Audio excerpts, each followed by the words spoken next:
This is Changemakers Circle on Click Niger online channel. My name is Ihekoronye. Changemakers Circle is the program where we talk about how to optimize development practitioners and those who work in the development world. And Changemakers Circle is being brought to you by Skill Hub Consulting, an organization that is set out to empower change amongst development practitioners. Today on Changemakers Circle, we'll be talking about leveraging networks, collaborations, and partnerships amongst civil society organizations and non-governmental organizations. To do this with me, I have someone in the studio who is a development and an advocacy expert. He is Mr. Damian Ihekoronye. Mr. Damian, it's awesome having you here with me in the studio. Thank you, Eddie, and thank you, the crew, for having me here today. Well, I would say it's been quite an age, so this is a good opportunity to network back with you, especially since we're talking about networking today. Yeah. You're welcome. It's nice to have you with us in the studio. Specifically today, we are looking at the need for CSOs to partner with each other and maximize their strengths and to minimize their weaknesses. A symbiotic relationship that leads to scalable and profitable relationships. Mr. Damian Ihekoronye is a development expert with over 15 years of broad-range experience. He is a programs expert. He has held lead roles in several offices in Nigeria, and he has managed donor-funded programs in Nigeria in health, governance, peace, you name it. He is an advocacy expert, an intergovernmental relationship expert as well. He is an expert in leadership, team management, networking, facilitation, and of course, a development communications expert. Let's start with what you have experienced practically on the field. Okay. All right, so it's nice to have you, Mr. Damian, with us in the studio. Can you describe the nature of symbiotic partnerships that your organizations or organizations that you have worked in have cultivated with other CSOs? So what were the initial motivations in forming this alliance? Well, this thing is endless, and if I start recounting it, we may not go here today. But specifically, networking is very, very key for organizations to succeed. In the course of my work in the development and the non-governmental organizations circle, we have worked with so many organizations. And what I say to people is this: you can't do it alone. Iron sharpeneth iron, let me use that word. Mm-hmm. And when we come together, there is power in unity. There is power in people coming together to, whether you want to do advocacy, because you don't want to sound like a lone voice in the wilderness. But when you have voices, when you have actions, concerted actions, and people coming together, you tend to achieve more. But oftentimes we see this kind of competition, I would say, in the development sector, which to me, I say it's not helping matters. Where people think they can do it alone on their own, maybe looking for funding, looking for opportunities. But when those things, if you people come together as a consortium, most of the times, when you see programs that succeed, a program you see people coming together in terms of, maybe an arrangement of consortium. This person is delivering here, this person is. So you are tapping from strengths. Tapping Mr. A's strength, expertise, and connecting together, and also learning. Where your own weaknesses are there, their strength will rub off on it. Where your own strength is there, your strength can rub off on there. So most of the programs that have succeeded in Nigeria are programs you see people working together, whether in the health sector, in the governance, in the reform, in the security, and so on and so forth. It's also in the anti-corruption projects in Nigeria. So it's very, very good, and we have been seeing results. And I think donors in Nigeria and even in Africa know the power of networking, know the power of partnership, know the power of coming together of organizations and what that can mean in terms of development. It's interesting, really. The more the merrier. When you have everybody putting hands together, it makes the work easier. But what are some of the initial motivations for forming alliances in the first place? Yeah, I think the motivation is all about development. What make people come together? Because if organizations want to, if I use the word alliance, if they come together, they know that there's strength in number, strength in the areas of expertise, in strategy, and so on and so forth. Resources. So resources, pulling resources, human resources, material resources, and even ideas. So this expertise and ideas, these resources coming together will be able to help organizations achieve the common goal of serving the public and serving the citizens. So, in forming a partnership, I know that a lot of people have their fears and their phobias why they wouldn't want to even go into a partnership. What do you think are some of the things that hinder people, or those initial fears that people would have, stopping them from getting into such collaborations or alliances? I would say is a situation of unequal kind of relationship where you have big organizations, development organizations that have the experience, that have been here for long, and you see upcoming ones. There is that fear, there is that suspicion. Um, you might be swallowed in the listen. These guys have been doing it for years. What can I offer in this? So the smaller ones always want to, oh, let's go alone. Even when it comes to resource sharing, oh, they will always give opportunity higher. So there is that in terms of resources, resource wise, in terms of name. If you're working in the health sector in Nigeria, the names that when they come up, these people are good with this kind of work. These people are good with either maternal and health issues. These people are good with governance issues. These people are good with research. And now, when you also see those ones coming together in the same expertise, there's always that competition. Nobody, we know it, we have it, we have been here before you, we have all the resources, we have the connections, we have done it before. So it's always a mutual suspicion. It's always somebody don't want to, maybe you in the course of coming together, you may lose your identity or to your the bigger relevance. ones, or your relevance in the big. And that is a very bad thing to begin to think of in the first place. Because if you have that mindset that you're going to learn, it will benefit you. Going into partnership, there shouldn't be any fear. And if the terms are defined, if your organization is developing or doing work in the area of health and also doing a work in the area of health, and we define the terms that, okay, you'll be in charge of the communication while I'll be in charge of the advocacy. It is there. Most times, and you see that there are thin lines between these two. Communication and advocacy. You see that, the person that is doing advocacy wants to also produce some communication materials. The person that is also doing communication wants to also pay advocacy or courtesy costs to advocate. So you look at it, these things are some of the things that make organizations want to do it, because our strength is in advocacy.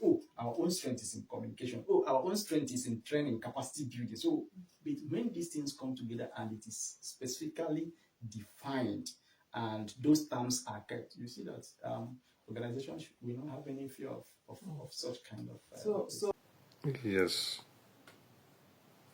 So what are the key things that you think are the must-haves that a CSO must have, or that CSOs must have in order to have a good partnership with others? I think a CSO must have an objective. You must have a focus. You must have a vision. No two visions are the same. where you stand, what you see, and where also my heights, let me use that word, are two different things. Some people's vision is we want to operate in Nigeria. Some people's vision is we want to operate in West Africa. Some others we want to operate in Africa. Some say we want to operate regionally, state-based organization, and want to work in the state. So yes, community-based, state-based, regional-based, national-based, in West Africa, continental, and so on and so forth. So such vision, you must have a vision before. What do you want to see? What do you want to achieve? What do you see as an impact that you want to make? Is it at the population level? Oh, we are targeting Nigerians. We are working on Nigerians. We don't work on government. We want to work at the individual level. Some organizations, their own is at systemic level. We want to change the system. We want to influence government policies. Then there are those that are working at the policy level, policy or system level. Now, those that are working at the policy level, you must, so that when people are going to engage you, they know we are engaging this ZZ organization because they are going to bring unique something working at the system level. So if we want to target health institutions and systems, he or she, that organization is going to deliver it. But if we want to reach the people, somebody working at the population level, you know that is that organization's niche. They will always reach to audiences, they will always reach to people. And then those that are policy, they are very good. They will give you the policy brief, they will craft it, they will even identify the loopholes in the policies and begin to influence such policies either at the local government, at the state or national level. So you must have focus, you must have identity, you must define your area geographically and thematically. You must define it. Let people know that yes, you are a health institution. You cannot, you get confused or carried away if you become like what I call jack of all trades. It comes to health program. Oh, he's there. It's come to governance. He's there. How can you do research? Even population, because there are some persons who suddenly, they are community based, but then when some things that come up look attractive, suddenly they are international and they become international. Yeah. So yeah, that is the problem with CSOs, NGOs, people, and anyway, I will also blame them because of the changing issues in the donor environment. Okay. Sometimes you see that maybe there are more money in the health sector, so they want to tweak their focus, the vision. They are now seeing vision in the health sector. Maybe there is the government where the donor agencies want to focus more on government. You see somebody that have been in the health sector, and so it's bigger organization. You see that they tell you that we work in 4 thematic areas of health governance. So they don't want to lose out. Yeah. You see, they don't want to lose out. So if it comes to health, they are going to apply for that funding. They are going to deliver work in the health. If it comes to governance, if it comes to security, if it comes to this, but you tend to benefit more. You tend to have that I call it respect or more focus when you define where you work, and people will know you. People will always look for you when it comes to that. If you are a research led organization, people will know when they want to do anything in Nigeria or in here, they will look for you. Oh, they are good at that. Go and get them. Interesting. What are some of the challenges that you have faced, and how were you able to walk through those challenges? What are the challenges usually that CSOs face in partnerships? You look at it, is how we navigated is to ensure that you define the purpose of the partnership and the collaboration. You must define what you want to do. We are okay, we want to work together. 4 of us want to work together to lead to a change in this. Who are we? Who are we looking for? What do we need? That is the definition of what we want to achieve. We want to change government policy, or we want to improve improve anti-corruption agencies. Who are those organizations that work in that area? Define the purpose. This is what we want to do. Who are they? Where are they? What are their strengths? Now, how we have done it is that when we define this, we we come together and say, okay, do we want to go as one agency with which name? We have had issues where we come together and say, okay, we are going to apply for this program, we want to go for it, bid for it. And when we bid, this is what you are going to deliver. This is what you are going to deliver. Are you getting me? So, and from that outset, you set out parameters. You set out uh, what I call maybe job descriptions and say, okay, Mr. A, you are going to focus on, you are going to lead on communication. Are you getting me? So every aspect of communication will be channeled through that organization. Mr. B, you are good, you are going to lead on capacity building because you have the resources, you can facilitate, you lead on that. Now, Mr. C, you are going to lead on advocacy. You are going to be engaging government agencies, you are going to be pushing for change, you are going to be advocating for whatever that we are going to do. So everybody have their mandate. So we did that in some of the projects that we run in my former organizations in the anti-corruption. Oh, you know, we are the ones doing the communication, leading in the communication. This one is leading in advocacy. This one is leading in research. This one is leading in monitoring and evaluation. If you don't know it, you don't know it. So defining those things, you know that, yes, this is Mr. A's area of strength. And you give it to. Problem becomes when Mr. B wants to do what Mr. A is doing and Mr. B want to do what Mr. Z is doing. So definition of such and also coordination is very, very important. You can define it. Coordination and monitoring is very, very important. How are you coordinating to ensure that Mr. A is doing this? We are not saying that people cannot. There are situations where you work as a team, because even as an organization, you work as a team. There are situations where your work may also interface with what I'm doing. So those few moments will always be there. How do you manage such so that it doesn't become a big problem for a partnership or a coordination or whatever that's a teamwork that you people are having? How do you manage these things, ensuring that the already set objectives are kept, people keep to the rule, and when if there is opportunity for this thing cross this, you know that it's going to be managed without resorting to a conflict. So in a situation where, first and foremost, so two things, where one of the organizations is not delivering up to par. Secondly, where organizations are beginning to overstep their bounds and delve into another person's space or based on what was agreed. How should such those be handled then? Take, for instance, where organizations are delving into another person. They are supposed to be a coordinator. Now, if you are going into a program where you say, we are going as a consortium partner, there must be a lead consortium. That lead consortium is in charge of coordination. I would say. So they will have the final say in certain things? Not even final say. Not even final say. If it's defined that they will be coordinating, sometimes the organization will be coordinating but not implementing. So the work of that coordinating organization to ensure that the other three are doing their work. Reporting comes to them, ensuring that people keep to even performance issues. So it's like an administrative and oversight function. Yes. Some people call it lead consortium. They are the lead consortium. 3 other ones or 4 other ones will follow.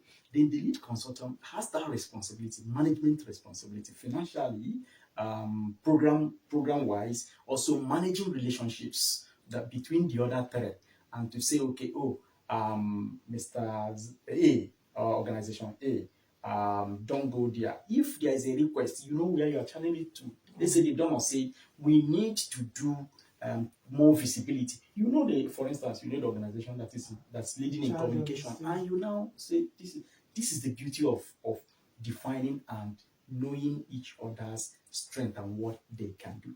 There is opportunity for learning. Do you get me?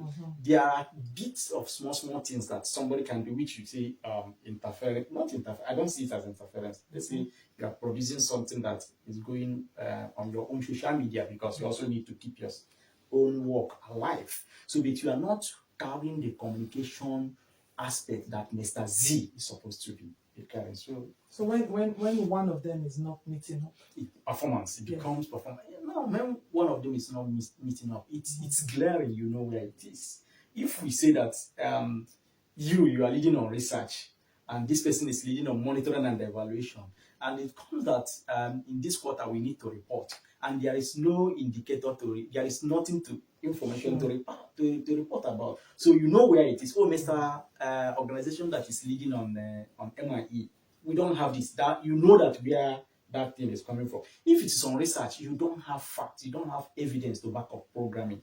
You know that the person that is leading on research has not even done the work or is not doing the work right. If it becomes that wrong information is coming out, you know that something is wrong. And the capacity, and you now identify that, oh, you are trying to build the capacity of other organization, and the person leading in the capacity building is not measurable because there's no knowledge uptake. You know that either the model or what the system, the strategy that they are using is faulty, or they are not actually delivering their work. So with specification of assignments and tasks, you'll be able to measure. It's like a human body. If you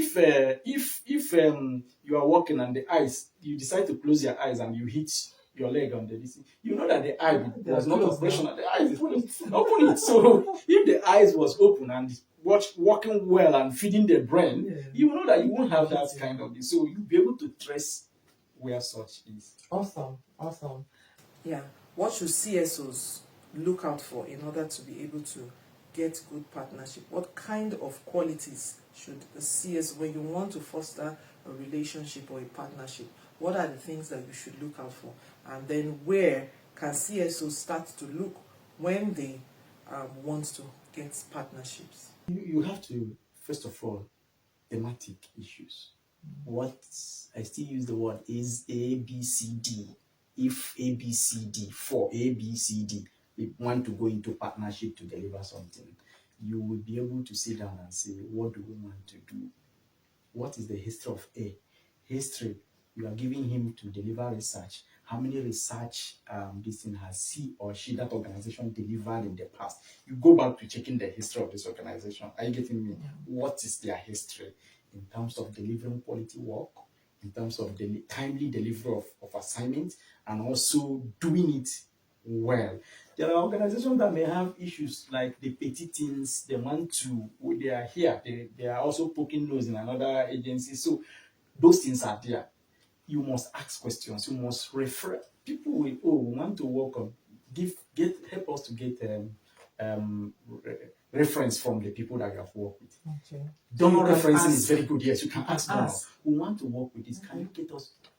USAID has given them a note and said they deliver this project, they deliver this program in this, and it recorded A. Programs are evaluated sometimes, and if you have been a very strong, we know some of them that are very strong in coordination. So anytime organizations are making decisions to come together to work, they will always look for that prime. Who will lead? Are you getting me? Yeah. Who will lead?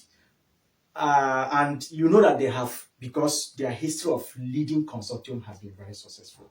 Are you getting me? So you are going to approach them and say, we are coming together with you. You are going to be the consortium lead. Are you getting me? Because of the history of what you have done, you are going to lead research. How such things. And if they come out tomorrow and you go to do assessment and people say, oh, we don't even know anything about maternal and child health, that you know that their communication is not reaching the right audience. You see how you, first of all, you have identified their strength, and you know, and people, referrals can tell you that, oh, BBC Media Action led this communication program in so years and so and this is, so you know that, yes, you are going to give it to them. I'm not saying there are no other, there are others, but you are looking for, you now begin to drill it down. I want to get to the rural areas. Who has that reach? You now compare the two. Either if it's BBC Media Action or any other person, who has that wide reach? If it is that you want to reach government agencies, you know organizations that even in the midnight, they can make Mr. President to appear on the program. It is there. They are the advocacy specialists. Are you getting me? Now you look for organizations that need to provide you with evidence. You know them. They are grounded in their research. Their research is top notch. you look for them and you engage them on such kind of This is really, really interesting and amazing. Now, but are there potential downsides in partnerships or in partnering with other CSOs, and what should organizations look out for? Because, yes, there's the positive, everything seems working well, but at times, we can just jump in without preparing ourselves for the unforeseen. So are there potential downsides to partnerships? Yes, there are. Sometimes it brings the opportunity of it makes you to remain in this field without it doesn't provide expansion and diversification. If you are running a program and they say we are assigning you to only communication, but you want to build as an organization. You also want to, tomorrow, that you want to bid for a project or look for funding that you can implement a project by yourself. Having your research aspect, having your communication aspect, having your training or capacity building aspect, having your advocacy aspect. So that kind of that is the downside of it. And also working with you may be able to begin to, if conflict, internal crisis comes up. That's another downside of it. Money becomes, what's the sharing formula? Why are you giving him this? What are they actually doing? I manage the project. Where we were working, 2 others were international. And we had more work to do. Are you getting me? One was doing that managerial consortium lead and got more, got 60% of the overall budget. And the other person doing the real work in the field got just 20%. Let me say 15%. The other one got 25%. And we got a meeting one thing, and the person, they don't know, say, these guys are doing more work. How did you people? I also know that, we need that money to also pay salaries, to keep staff, to keep this thing. So sometimes organizations begin to take what they shouldn't just so that they can be a part of. Or either they want to learn, because there's usually a learning curve in it. We want to learn. This is an exciting area to work on. We have not done much on security, but we delivering the communication aspect of this program will help us to begin to learn about security reform. There's always a price to pay. There's always a price to pay. All right, so before I let you go, Mr. Damian, can you share a quick story about the time where a partnership really, really paid off for you? Yes, or the organization that you worked in that you can easily, share as an example. Yes, either both for you and for the organization that you partnered with, and for the outcome as well. I think I have a lot of examples to give in this area. There was a time to do police reform. Anytime, anywhere I go today, I said, 2020 Police Act. We were part of the people that made it. Okay, the NSAS. The NSAS. We were working on a police reform project funded by FCDO then. We had other consortium members that did their own bits, and at the end, Nigerians became more aware of what the issues with the police were. So when you look at it as a person, you look at that police act that wasn't possible many years ago and became possible. You will beat your chest and say, I played a role. Yes, I played a role in this. And my organization I worked played a role in this also. Also look at when we eradicated polio in Nigeria. You look at it, if you are part of it, you beat your chest and say, I played a role. My organization played a role. And whenever donors sit anywhere they sit, they will say, really, this organization did this work. And people became more aware of the issues. And even their behaviors changed as a result of the role. So you yourself, it gives you joy as an individual being part of the team that delivered that outcome or that change and your organization. So okay, interesting, amazing. So what would you say to a CSO as something that they should not forget when trying to foster partnerships with organizations and also as a benefit for them? I think they should go into partnership with an open mind. Whether you are a bigger organization, whether you are a smaller organization. And also in good faith.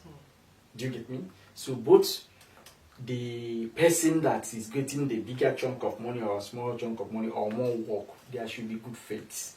They should go there with open mind and the mind to learn. Because I say it, there is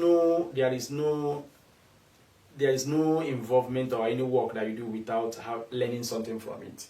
If you go there with a closed mind, you won't learn. So organizations should go with open mind, and they should be able to go in good faith and have at the back of mind that they are going to learn something from it.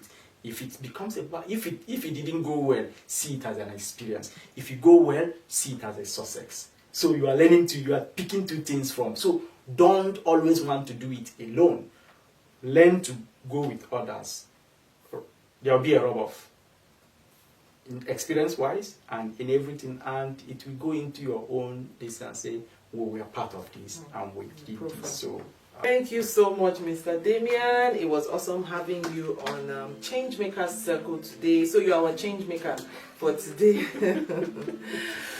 Happy to be here, to be part of the Changemaker Circle on Click FM. So this has been Changemakers Circle on Click Niger online channel, and today we spoke about leveraging networks and collaborations and partnerships. And I've been speaking with Mr. Damian Ihekoronye, the coalition and advocacy lead of the Spring program in Nigeria. Changemaker Circle will be here again next time, and until then, my name is Ihekoronye. Bye.